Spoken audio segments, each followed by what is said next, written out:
Hello guys, welcome back to my channel. आज हम बात करेंगे स्ट्रोक के बारे में। क्यों? क्योंकि स्ट्रोक जो है हर 40 सेकंड में भारत में जो देखा गया है वो हुए जा रहा है और लोगों को पता नहीं है क्यों। तो चलिए इसके बारे में हम बात करते हैं। स्ट्रोक क्या होता है? अधरंग। अधरंग का मतलब होता है कि हमारा एक साइड जो है हमारे बॉडी का वो वीक पड़ जाता है।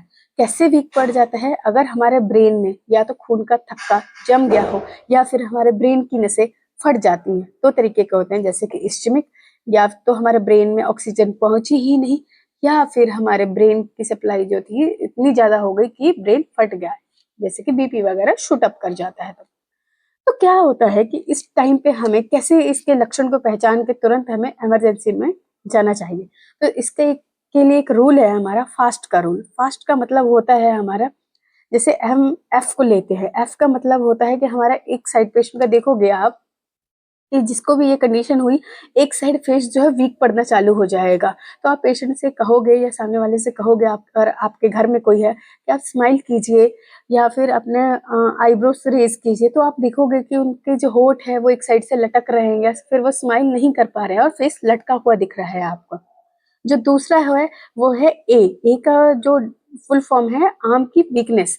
आर्म वीकनेस से क्या मतलब तात्पर्य है कि हम पेशेंट को या सामने वाले को बोलेंगे कि आप दोनों हाथ ऊपर उठाइए। जैसे ही पेशेंट दोनों हाथ को ऊपर लेके जाने की कोशिश करेगा तो देखेंगे आप कि उसका एक साइड का जो हाथ है वो ऊपर उठ ही नहीं रहा है या फिर बहुत ही वीक पड़ रहा है, उसे बहुत जोर लग रहा है, वो उठा नहीं पा रहा है।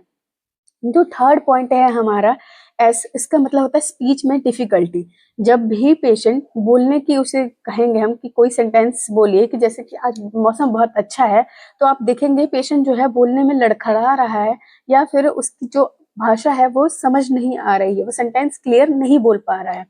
अगर आपको ये तीनों लक्षण दिख रहे हैं तो तुरंत ही टी टाइम फॉर कॉल इमरजेंसी, कि आपको जाना है नियरेस्ट बाय न्यूरोलॉजिस्ट के पास, सिटी स्कैन करवाना है, एमआरआई ब्रेन का करवाना है और तुरंत ही इलाज करवाना जरूरी है।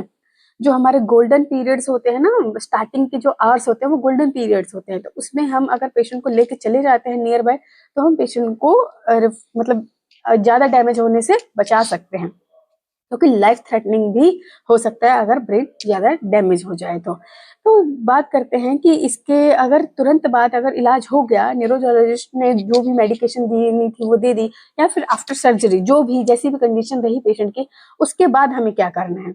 उसके बाद आपको क्या करना है? अर्ली इंटरवेंशन चालू करना है। अर्ली इंटरवेंशन में क्या होता है? सबसे पहले पेशेंट की आफ्टर डिस्चार्ज फिजियोथेरेपी स्टार्ट करनी है। फिजियोथेरेपी रिहेबिलिटेशन जो है बहुत ही बड़ा रोल प्ले करता है इसमें, क्योंकि स्ट्रोक का पेशेंट एक दिन में ठीक नहीं हो जाता है।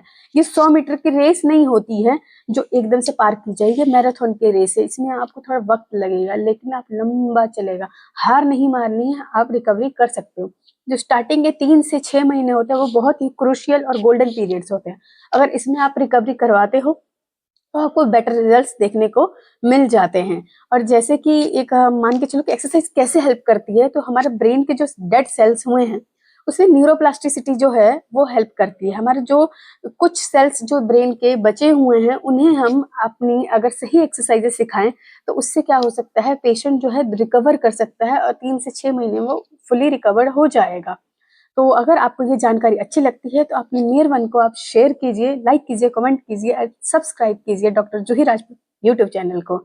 मिलते हैं कल नए टॉपिक।